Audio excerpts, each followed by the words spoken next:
গ্রীষ্ম বর্ষা পিনিতি ভরসা। হ্যাঁ, পিনিত শপিং সিটি। নমস্কার, আপনারা দেখছেন হুগলি আপডেট। আপনাদের সঙ্গে আমি উষা। আসছে খবরে, পোস্ট অফিস থেকে লোপাট 12,20,000 টাকা। এড়িয়ে যাচ্ছে পোস্ট অফিস ও পুলিশ। পোস্ট অফিস থেকে 12,20,000 টাকা লোপাট। তদন্তে আসে জামালপুরের সিআইডির প্রতিনিধি দল। পূর্ব বর্ধমান জেলার জামালপুর পোস্ট অফিস থেকে 12,20,000 টাকা লোপাটের ঘটনায় হাইকোর্টের দ্বারস্থ হলেন সুরজিৎ পালের পরিবার। হাইকোর্টের নির্দেশে তদন্তের দায়িত্ব পেয়েছেন সিআইডি।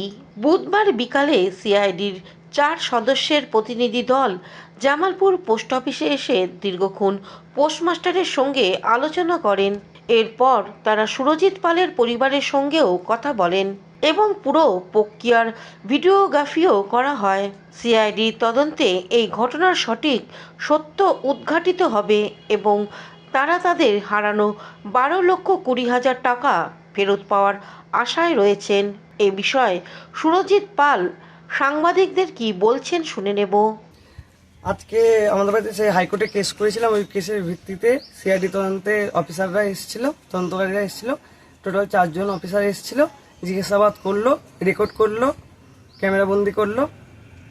কি নিয়ে হাইকোর্টে কেস চলছিল? হাইকোর্টে আমাদের পোস্ট অফিসের টাকা মার গিয়েছিল, এই নিয়ে আমরা পুলিশের কাছ থেকে কোনো সুবিধা পাইনি।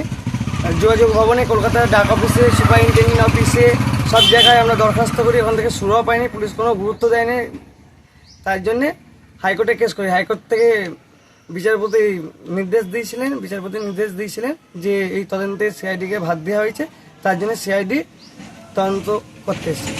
বাড়িতে এসেছিল, জিজ্ঞাসাবাদ করতে এসেছিল। সিআইডি অফিসার 4 জন মিলে এসেছিল। কি জিজ্ঞাসাবাদ করলো? সবকিছু জিজ্ঞাসাবাদ করলো, আমরা কাকে কাকে টাকা দিয়েছি সমস্ত খতিয়ে জিজ্ঞাসাবাদ করলো। জামালপুর থেকে আশিস কুমার ঘোষের report, Hooghly update. Tarakeswar rail স্টেশনে অনিয়মিত ট্রেন, ডেলি প্যাসেঞ্জার অ্যাসোসিয়েশনের পক্ষ থেকে রেল দপ্তরকে ডেপুটেশন। তারকেশ্বরে ট্রেন চলাচলের বিভিন্ন সমস্যার 6 দফা দাবি নিয়ে ডেলি প্যাসেঞ্জার অ্যাসোসিয়েশনের ডেপুটেশন জমা দেন। তারকেশ্বর থেকে আরামবাগ ও গোঘাট শাখায় ট্রেন চলাচল শুরু হওয়ার পরে বেশ কিছু ট্রেন, যেগুলি আগে তারকেশ্বর থেকে হাওড়া চলাচল করত, বর্তমানে তা আরামবাগ ও গোঘাট থেকে এসে তারকেশ্বর হয়ে হাওড়া উদ্দেশ্যে রওনা দেয়, যার ফলে ট্রেনগুলিতে আগে থেকে ভিড় হয়ে যাওয়ার তারকেশ্বর থেকে ট্রেনে চড়তে খুব সমস্যায় পড়তে হয় যাত্রীদের, বিশেষ করে সকালের দিকে ট্রেনগুলি। এমতো অবস্থায় সেই ট্রেনগুলিকে তারকেশ্বর থেকে পুনরায় চালু করার দাবিতে, একই সাথে নতুন ট্রেন চালুর দাবি নিয়ে এবং সঠিক সময়ে ট্রেন চলাচলের দাবিতে আনুমানিক 6 দফা দাবি নিয়ে আজ daily passenger Tarakeswar association Tarakeswar পক্ষ থেকে ডেপুটেশন দেওয়া হয় তারকেশ্বরে। এই দিন সকালে তারকেশ্বর স্টেশন ম্যানেজারের হাতে ডেলি প্যাসেঞ্জার তারকেশ্বরের পক্ষ থেকে চন্দন গোড়াই এবং শুভঙ্কর মল্লিক তাদের আবেদনপত্র তুলে দেন। ম্যানেজারের সাথে সাক্ষাৎকারের পরে সাংবাদিকদের মুখোমুখি হয়ে ডেলি প্যাসেঞ্জার তারকেশ্বর পক্ষ থেকে চন্দন গোড়াই কি বলছেন শুনবো। রেক শেয়ার না করে আমরা নতুন রেক দিয়ে নতুন ট্রেন চালানোর জন্য আজকে দাবি জানিয়েছি এবং 10টা 25-এর যে ট্রেনটা, সেই ট্রেনটা গোঘাটের কারণে অনেক লেটে ছাড়ছে বেশিরভাগ দিনই।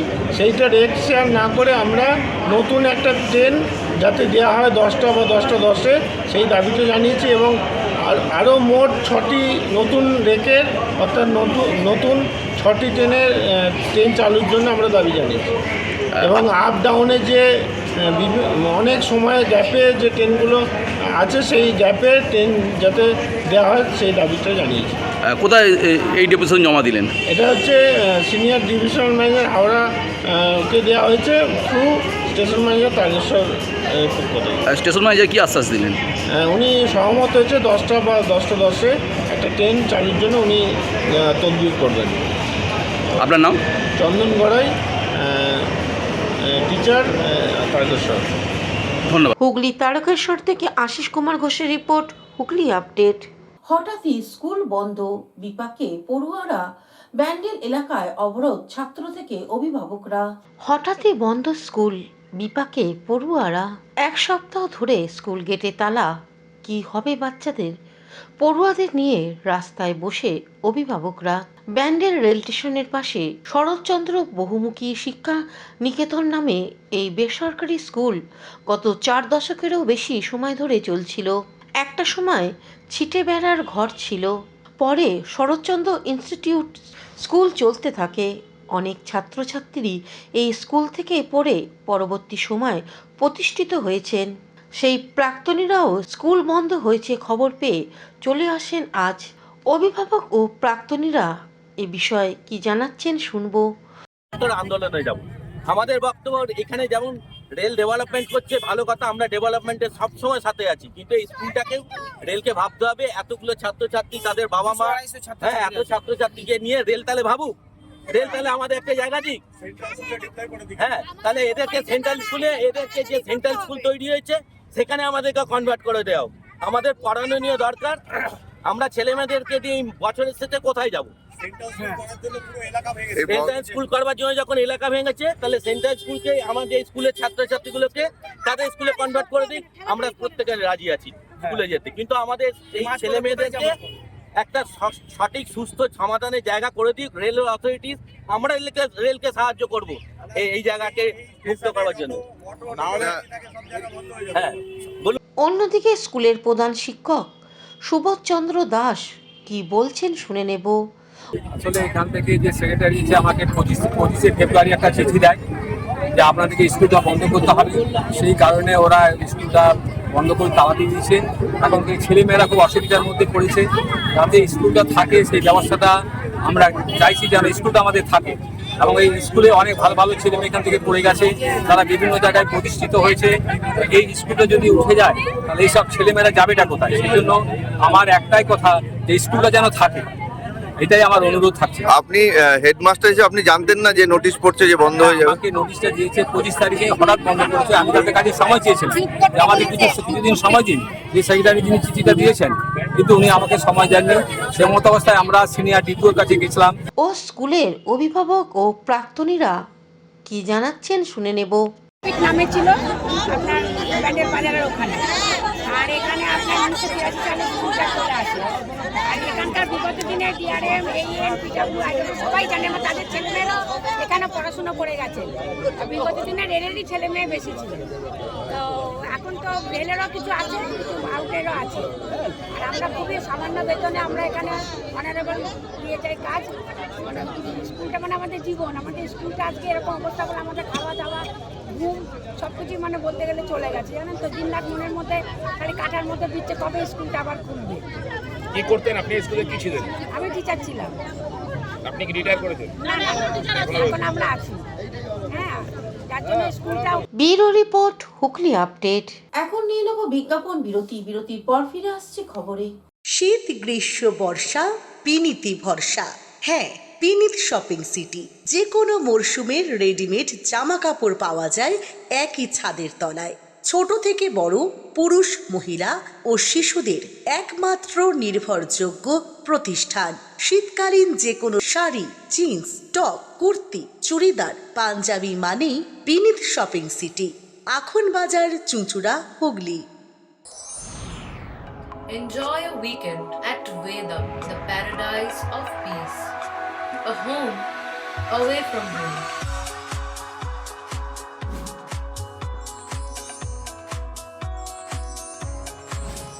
See yourself resonating with the nature. Vedam welcomes you to create your best memories. Amala nursing home. Potshati, your ultimate destination for weekend leisure. Marriage, conference, shooting, and get together all are in one roof. Yes, think about Potshati, Hugli. বিরতির পর ফিরে এলাম খবরে। বামপন্থায় বিশ্বাসী সমাজসেবী যাদু ঘোষ প্রয়াত, মৃত্যুকালে বয়স হয়েছিল 70 বছর। সারা জীবন বামপন্থায় বিশ্বাসী সমাজসেবী যাদু ঘোষ পরলোক গমন করলেন। মৃত্যুকালে বয়স হয়েছিল 70 বছর। বেশ কিছুদিন ধরে শারীরিক সমস্যায় ভুগছিলেন। গতকাল রাত 12টা নাগাদ চন্দ্রনগরে এক বেসরকারি হাসপাতালে শেষ নিঃশ্বাস ত্যাগ করেন। আজ সকালে ওনার মরদেহ চুচড়া হাসপাতাল রোডের বাড়িতে নিয়ে আসা হয়। তারপর স্থানীয় ক্লাব সংগঠন এবং এনআরসিতে নিয়ে যাওয়া হয়। মরদেহে মাল্যদান করে পরিবারের সদস্যরা ছাড়াও হুগলি চুচড়ার পৌরসভার পৌরপ্রধান অমিত রায়, স্থানীয় কাউন্সিলর সমীর সরকার, ঝন্টু বিশ্বাস, ফরওয়ার্ড ব্লকের পক্ষ থেকে বদরুল হাসান, জগন্নাথ ঘোষ, উত্তম মিশ্র, শুভময় মজুমদার সহ অন্যান্যরা। জাদু ঘোষ প্রসঙ্গে স্থানীয় প্রাক্তন কাউন্সিলর তার নিজের ভাই জগন্নাথ ঘোষ এ বিষয়ে কি জানাচ্ছেন শুনবো। অত্যন্ত দুঃখের দিন যে আজকে আমাদের সকলের প্রিয় এই শহরের বিশিষ্ট বুদ্ধিজীবী এবং মানুষের সারা জীবন যিনি মানুষের বিপদ আপদ ঝাঁপিয়ে পড়েছেন, সে পরোপকারী আমাদের সকলের প্রিয় বিশিষ্ট বুদ্ধিজীবী, আমাদের শহরের নাগরিক, এনআরসি অন্যতম সদস্য জাদু ঘোষ প্রয়াত হয়েছে। আজকে আমাদের শহরের বুকে বুকের ছায়া নেমে এসেছে। যারা এই জাদু ঘোষের দ্বারা উপকৃত হয়েছে সেই সমস্ত মানুষই আছেন, গরিব মানুষ থেকে আরম্ভ করে আমাদের হাসপাতাল রোডে রিক্সা চালক, হাসপাতাল রোডে ট্যাক্সি চালক, হাসপাতালের যারা আর কাজ করেন এবং বিভিন্ন সাধারণ মানুষ, গরিব মানুষ। সঙ্গে সঙ্গে উনি একজন ক্রেতা সুরক্ষা আন্দোলনের বিশিষ্ট একজন আন্দোলনকারী, হুগলি জেলার নাগরিক মঞ্চের উনি সভাপতি এবং বিভিন্ন রকম সামাজিক উন্নয়ন সংগঠন তার সাথে জড়িয়ে আছেন জাদু ঘোষ। উচ্চ হাসপাতালে মেডিকেল কলেজ পরিণত হওয়ার ক্ষেত্রে উনি সারা জীবন লড়াই করে এসেছেন রেবন্ত ঘোষের সাথে। উচ্চ হাসপাতালকে মেডিকেল কলেজ পরিণত করক তার আজীবনের লক্ষ্য ছিল, তার জন্য তিনি লড়াই করছেন এবং তিনি একসময় তাকে মিশাতে তিনি নকশালদের সাথে যুক্ত থাকাকালীন তাকে মিশাতে গ্রেপ্তার করা হয়েছিল। প্রায় 1 বছর তিনি দমদম সেন্ট্রাল জেলে ছিলেন। বলতে তার জীবনটা লড়াই, সংগ্রাম, কষ্ট এবং পুলিশি নির্যাতনের মধ্যে দিয়ে কেটেছে, কিন্তু তিনি পিছিয়ে থাকেননি। সারা জীবনে মানুষের পাশে থেকেছেন, মানুষের কাছে থেকেছেন, মানুষের সঙ্গে থেকেছেন, আজীবন থেকেছেন। হুগলি থেকে চন্দ্রনাথ দত্তের রিপোর্ট, হুগলি আপডেট। অলচিকি লিপির শতবর্ষ উপলক্ষে হুগলি জেলা পরিষদে সাঁওতালি ভাষায় নেম প্লেট। অলচিকি লিপির শতবর্ষ পদার্পণ। হুগলি জেলা পরিষদে সাঁওতালি ভাষায় নেম প্লেট। কর্মাধ্যক্ষ বলছেন, অলচিকি ওরফে শতবর্ষ উদযাপনের সূচনা হোক এইভাবেই। সাঁওতালি ভাষায় হরফ হলো অলচিকি। সেই অলচিকি শতবর্ষ এই বছরেই। ভারতের সংবিধান স্বীকৃত ভাষা সাঁওতালি। হুগলি জেলায় বহু মানুষের মাতৃভাষা সাঁওতালি। সেই আদিবাসী সমাজের প্রতিনিধি হুগলি জেলা পরিষদের পূর্ত কর্মাধ্যক্ষ বিজন বেসরা ধনিয়াখালী থেকে জিতে জেলা পরিষদের সদস্য হন। বিজন তার ঘরের সামনে নেমপ্লেটে বাংলা ওরফে যেমন লেখা আছে তেমনি অলচিকি হরফে লেখা রয়েছে নাম, পদবি। এ বিষয়ে আদিবাসী সমাজের প্রতিনিধি হুগলি জেলা পরিষদের পূর্ত কর্মাধ্যক্ষ বিজন বেসরা কি জানাচ্ছেন শুনবো। আছে অ্যাকচুয়ালি এটা সাঁওতালি ভাষা। সাঁওতালি ভাষা ভারতবর্ষের সংবিধান স্বীকৃত ভাষা। 2012 সালে আমাদের মাননীয় মুখ্যমন্ত্রী সাঁওতালি ভাষাকে সেকেন্ড ল্যাঙ্গুয়েজ হিসেবে স্বীকৃতি দিয়েছেন।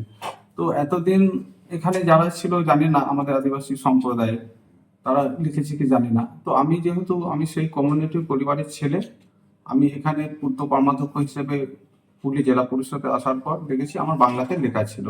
আমি যখন জানতে পারি এটা যেহেতু সাঁওতালি ভাষাটা সংবিধান স্বীকৃত ভাষা এবং আমাদের মাননীয় মুখ্যমন্ত্রী এটাকে স্বীকৃতি দিয়েছেন, সেই কারণে আমি আমার ভোটে এটা আমি লিখিয়েছি। এবারে সভাধিপতি এবং জেলা পরিষদের অন্যান্য আধিকারিক সকলে আমাকে সহযোগিতা করেছেন, তাই আমি এখানে লিখিয়েছি।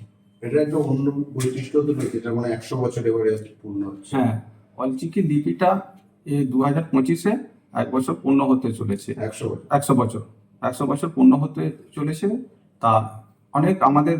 অন্যদিকে হুগলি জেলা পরিষদের সভাধিপতি রঞ্জন ধারা কি বলছেন শুনে নেব। অলচিকি ভাষায় না অলচিকি লিপিতে আমাদের এই যে সাঁওতালি ভাষা তার যে লিপি অলচিকি, আমাদের সাঁওতালি ভাষা পশ্চিমবঙ্গের একটা সরকার স্বীকৃত ভাষা। আমাদের পশ্চিমবঙ্গের মানবিক মুখ্যমন্ত্রী মমতা বন্দ্যোপাধ্যায় তিনি ক্ষমতায় আসার পর 2012 সালে 2001-2012 সেই ভাষায় এই ভাষাকে সরকারি স্বীকৃতি দেওয়া হয় মানে দ্বিতীয় ভাষা হিসেবে। কারণ পশ্চিম বাংলায়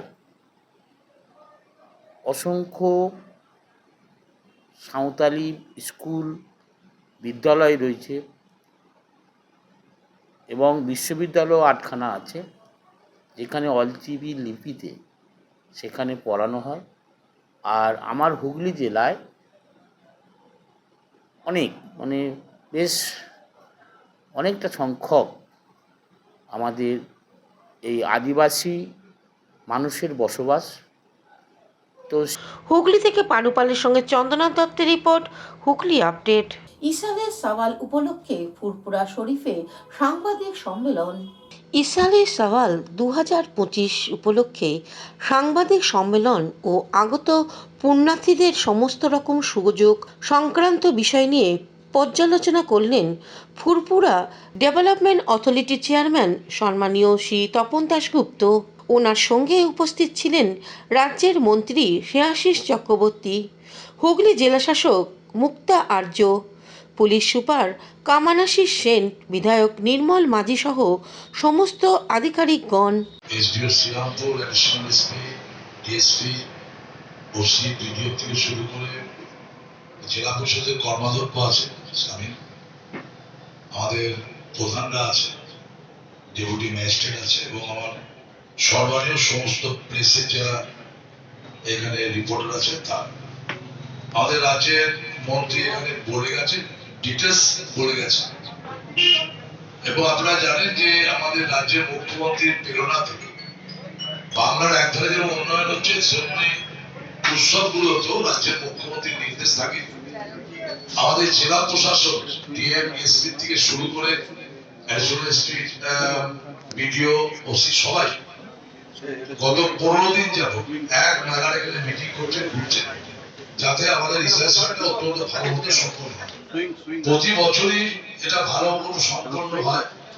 এই বছর আমরা আরো কিছু এক্সেস কিছু আমরা প্রস্তুতি নিয়েছি। ড্রোন থেকে শুরু করে এখানে পরিবহন বন্দোবস্তটা আমাদের রাজ্যের পরিবহন মন্ত্রী একদম আরামবাগ থেকে বারাসাত, অশোকনগর, হাবড়া সব জায়গা থেকে বাস আসবে, যাতে পুণ্যার্থীদের কোথাও কোনো অসুবিধা না হয়। এবং আপনারা শুনেছেন যে রমজান মাস থাকাকালীন এখানে রোজা ভাঙার জন্য এখানে আলাদা আলাদা ট্রেন করা হচ্ছে, এখানে পানীয় জলের বন্দোবস্ত করা হয়েছে। পিডব্লিউডি এখানে সমস্ত রকম বন্দোবস্ত করেছে এবং পিএইচই হাউস থেকে শুরু করে সমস্ত রকম বন্দোবস্ত করেছে। এছাড়া এসপি সাহেব নিজে এখানে ঘুরছেন, প্রশাসনিক তরফ থেকে যাতে যাত্রীদের কোনো অসুবিধা না হয় সেটা পুলিশ ডিপার্টমেন্ট থেকে করা হয়েছে এবং বিভিন্ন জায়গায় চেকপোস্ট করা হচ্ছে, লাইটের বন্দোবস্ত করা হয়েছে। এবং আমরা জানি যে কয়েক মাস আগে এখানে এলইডি লাইট এবং হাই মাস লাইট অনেকগুলো এখানে ওপেন করা হয়েছিল রাজ্যের মুখ্যমন্ত্রী। হুগলি থেকে চন্দনা দত্তের রিপোর্ট, হুগলি আপডেট। এখনকার মতন খবর এই পর্যন্তই। প্রতিদিন দেখুন হুগলি আপডেট।